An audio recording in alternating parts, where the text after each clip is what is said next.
RSS को नई पीढ़ी का भय सता रहा है या फिर राहुल गांधी से जेनजी का कनेक्ट डरा रहा है? आखिर क्या है जो प्रधानमंत्री नरेंद्र मोदी की 5 रील के बाद संघ प्रमुख मोहन भागवत को खुद करनी पड़ रही है जेनजी और अल्फा से बात, तब भी जबकि संघ की शाखा हो या फिर सरस्वती शिशु मंदिर, सालों से इनके बल पर संघ नई पीढ़ी को खुद के लिए तैयार करता आ रहा है। क्या संघ की इस सालों की तैयारी पर अब राहुल गांधी की छात्रों की गूंज भारी पड़ने लगी है? इसी पर करेंगे आज पूरी बात।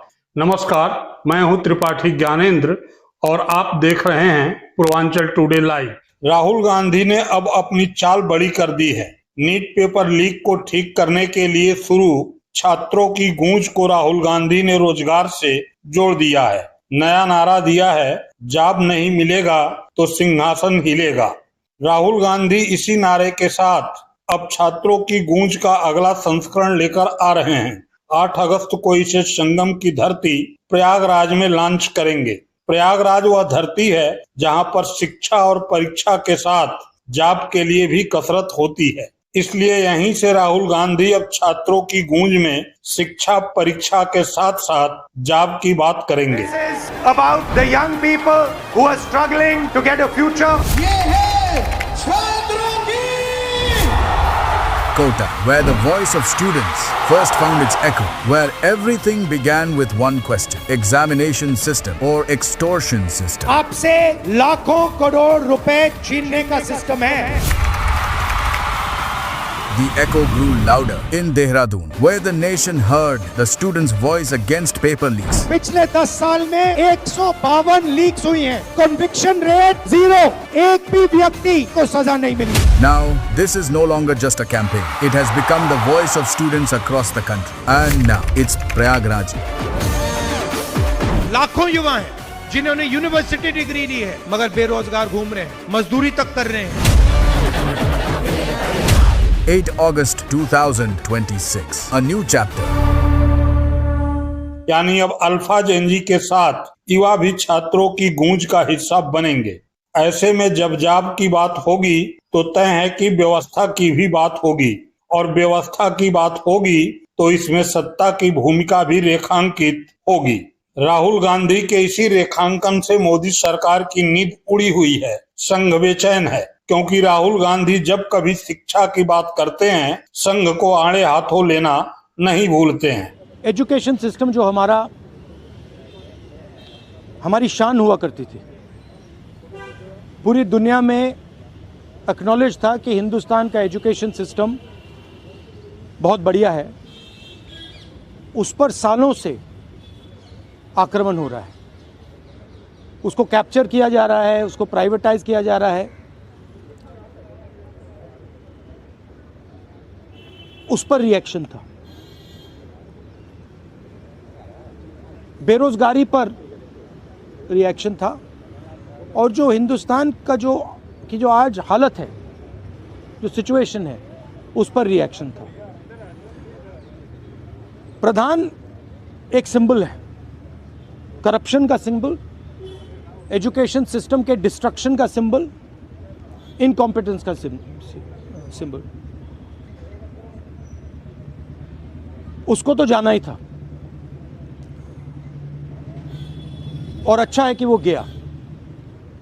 बट अब कॉन्क्रीट स्टेप्स एजुकेशन सिस्टम को बदलने की सरकार को लेने पड़ेंगे। बहुत बड़ा मुद्दा है आरएसएस का जो कैप्चर है हिंदुस्तान के सिस्टम पर, एजुकेशन सिस्टम पर। अगर मोदी जी की गलती है तो उतनी ही गलती आरएसएस की है, क्योंकि दीमक का काम आरएसएस ने किया है। हमारे एजुकेशन सिस्टम को अंदर से खोखला कर दिया है। जो नॉलेज होती है उस पर इन्होंने आक्रमण किया है। तो गहरे स्टेप्स लेने पड़ेंगे। मुझे नहीं लगता है कि ये ले सकते हैं, बट देखते हैं। ऐसे में अब तक मोदी के भरोसे रहा संघ अब खुद मैदान में उतरने को तैयार है। संघ प्रमुख मोहन भागवत मुंबई में 2000 अल्फा जेनजी से एक साथ बात करेंगे। ये अल्फा जेनजी एक दो नहीं 100 शहर से होंगे। वंदनीय परम पूज्य सरसंघ चालक मोहन भागवत जी शुरू से ही संघ में छोटे आयु के बच्चों से लेकर के युवाओं तक सबके बीच में विचार मंथन वे करते आए हैं। ये कोई नई पहल नहीं है। यदि आप संघ की शाखा में जाओ तो शिशु की भी शाखा होती है, युवाओं की भी शाखा होती है और बड़े बुजुर्गों की भी शाखा होती है।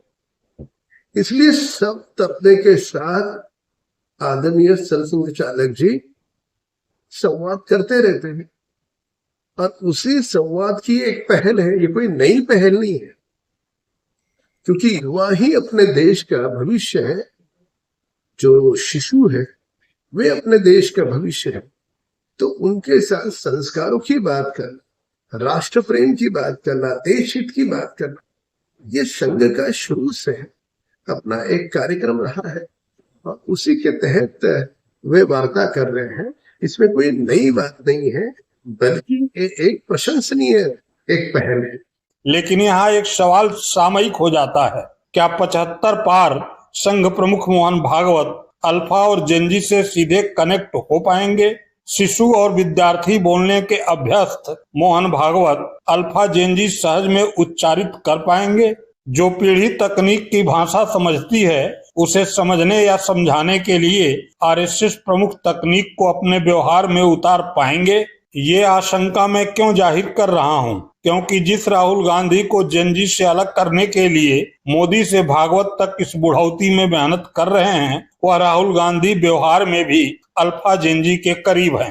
राहुल गांधी टी शर्ट पहनते हैं, इंग्लिश बोलते हैं, खुद की बात समझाने के लिए मोबाइल, कंप्यूटर स्क्रीन, प्रोजेक्टर और ग्राफिक्स का सहारा लेते हैं। केवल हाई फ्रेंड के सहारे आधी रात को प्रकट नहीं होते हैं।